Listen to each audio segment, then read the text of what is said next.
Hello YouTube, it's Girl Sama, and I know why you clicked on this video today. You clicked on this particular video because you want to pose your Gundam better, and in particular, you want to pose the amazing Strike Freedom Gundam just a little bit better. Because it's on your shelf right now. It's just standing there with no kind of posability, just waiting for the right touch. Well, that's why I'm here. That's what this whole segment's for. It's for you. So what we're going to be doing today is going to be helping you pose your Gunpla. I'm going to give you 3 different types of poses, and we're going to go ahead and we're going to make the best of them, because you know why you clicked here today, because I am the master of posing Gunpla.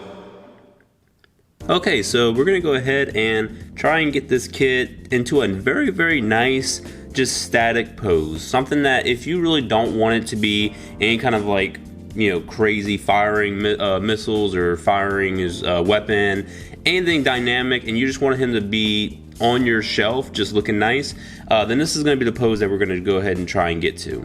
So without further ado, let's go ahead and get started.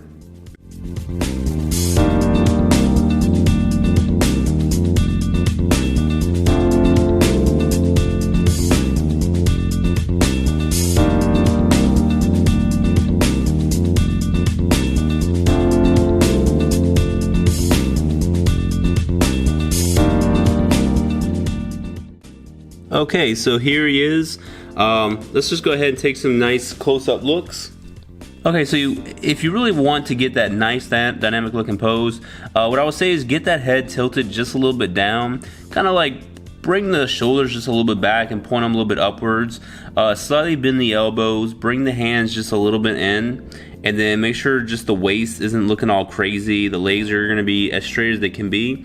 And then I usually don't like to put any kind of bend into the knees. Try and keep them as straight as possible. And then get these feet a nice shoulder width apart and put them at like a very slight angle. You know, it's probably like what, 25-degree angle on each side. So that's the way you're going to want it when it's looking, you know, face forward.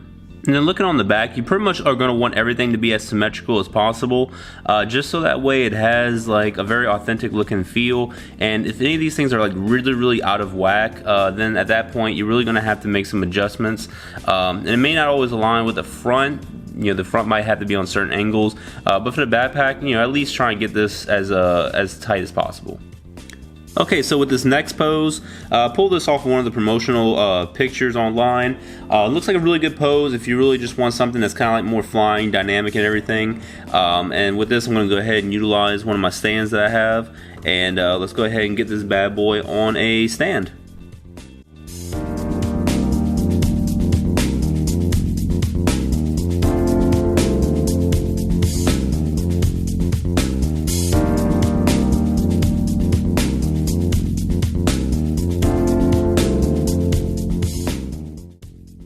Okay, so here we have it in its next pose.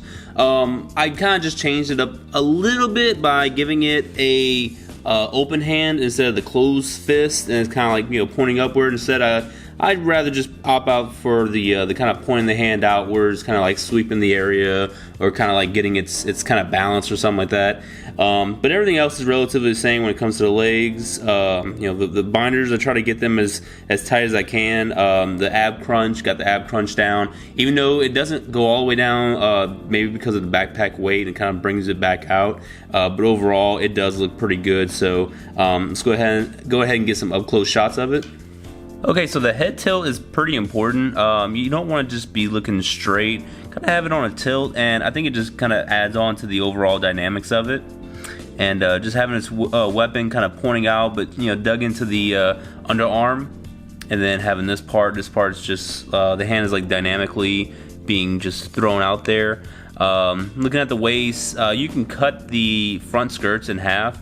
So that way they can move independently. I didn't do that for mine, but that's definitely an option that you can go ahead and pull off. Sweeping that leg back and still keeping that toe pointed, that's something that's really important. These side skirts, you really want these side skirts to kind of just be a little bit rotated out of the way, so that way they're not like really just coming across the entire leg. Instead, it's kind of just partially, and then pointing that toe directly out there, and then keeping it as straight as possible, like so. And then once again for the backpack, keep the shoulder cannons, keep those straight. These little dragoons, keep those straight as well. Then looking down here, basically just keeping everything as symmetrical as possible. That's what's like fairly important when it comes to posing this guy. But overall, everything looks good. Keep the binders kind of like downwards. You can really just experiment with these. You can point them up, actually have these coming outwards. That's fine as well. I just kind of went with whatever was on that photo. But overall, it does look fine, even from the back. Okay, so with that pose out of the way and done, let's go ahead and I'm going to do a pretty much a dealer's choice, and I'm gonna go ahead and pose it in a pose that I really like. I'm not gonna have any kind of references, but something that I really would like to pull off with this mobile suit, and you can go ahead and stick with me throughout the entire process, and let's see what the end result's gonna be.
Okay, so the pose that I went ahead and selected is basically kind of just a normal shooting one. So this one actually has the dragoons from the weapon itself detached, and I think it looks good like this. If you do have an extra stand that does have these little necks right here that is attached to the stand at the bottom, then I actually recommend you trying to do that, because this looks to me this looks freaking awesome. I like almost anything that has dragoons kind of floating around it, or any kind of funnels for that matter. And this kit is just a prime example of something that can be pulled, can have some amazing poses if you just go ahead and maybe do some things that isn't even in the instruction manual or even on the box, because you never see these kind of being detached. So I don't even know if chronologically it can do that, but I think this looks fine. Okay, so just taking a look at the front, we're gonna just kind of zoom in a little bit and just checking it out. Making sure that you have your body pretty symmetrical. Once again, the head just a slight tilt. I even gave the elbow right here that's holding the weapon, gave that a slight tilt. The weapon's not exactly straight, but kind of just a nice alignment with the actual body. And you could probably turn that head just a little bit more, but I think I'm just having a little bit trouble actually doing that with mine, because it hits that the collar armor. And then keeping that leg bent right there, this leg a little bit straight with the feet pointing. Dragoons, you can kind of just have the dragoons however you want. But overall, everything looks pretty symmetrical on this end. And just kind of looking at it from a different point, everything still looks good. And you could probably just throw the arm in a different way. I think this just looked a lot natural. Vice, maybe something, I don't know how I can explain it. Just maybe even put this a little bit kind of down. Just certain tweaks you can definitely do, but try and keep mine as natural as possible, and things that are not just really not going to happen whenever it's fighting. But overall, this looks good. So I'm gonna go ahead and conclude right here, guys. If y'all do like this kind of segment, seeing me pose Gunpla and just definitely seeing how certain Gundams can be posed, you can definitely take this as a reference, even though this may not be the kit you're posing. Definitely go ahead and just use these things as references, so that way when you are posing your Gunpla, you're like, oh, well, I remember when Kurosama did this, maybe I can go ahead and do it like that, and definitely build on it. But Other than that, guys, definitely thank you for watching. Please rate, comment, subscribe, and if y'all have any kind of questions, and if you do like to see more of these crow poses, definitely let me know, and I'll make some more videos. But other than that, guys, thanks for watching, and I'll see y'all later. Bye.